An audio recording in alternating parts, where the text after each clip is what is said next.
গাও।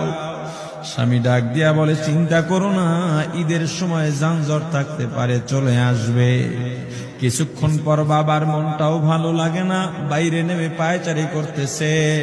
হঠাৎ করে একটা ফোন চলে আসছে। সন্তানের ফোন দেখে বাবার সে কি আনন্দ! ফোন রিসিভ করে যখনই সালাম দিল, অপর প্রান্ত থেকে সালামের উত্তরে সন্তানের কণ্ঠ পাওয়া যায় না। বাবা ডেকে বললেন, বাবা তুমি কে? এটা তো আমার সন্তানের কণ্ঠ নয়, তবে মোবাইলটা আমার সন্তানের। ওপার থেকে ডাক দেয়া বলে, আপনি কি এই লোকে, এই মোবাইলওয়ালার বাবা? বলে, হ্যাঁ। আপনি এখনো বাড়িতে কি করেন? আপনার যেই সন্তান ঢাকা থেকে গাড়ি নিয়া ২৫০০-এর দিকে রওনা দিয়েছিল, ওই গাড়িটা ২৫০০ পৌঁছতে পারে নাই। পথিমধ্যে সংঘর্ষে রাস্তার মধ্যেই অনেকগুলো মানুষ মারা গেছে। অনেক যুবকও তার মধ্যে আছে, রাস্তার পাশে সাদা কাপড় দিয়া ঢাকা। দেখেন আপনার সন্তান এই লাশের মধ্যে আছে কিনা। মোবাইলটা আমি রাস্তার পাশে পড়ে পাইলাম। বাবা পাগলের মতো একটা দৌড় দিছে।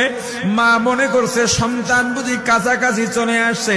অন্যান্য সন্তানদের ডাক দেয়া বলে, তোরা কে, কোথায়, এদিকে আয়, তোদের ভাই বুঝি কাছাকাছি আসছে। আমার কলিজার টুকরা সন্তান, তোর বাবা যে আগায় আনতে গেছে, তাড়াতাড়ি নতুন চাদর বিছা, বালিশের কভার গুলো খুলে নতুন কভার লাগা, পানি গরম বসা, আমার সন্তান এসে গোসল করবে।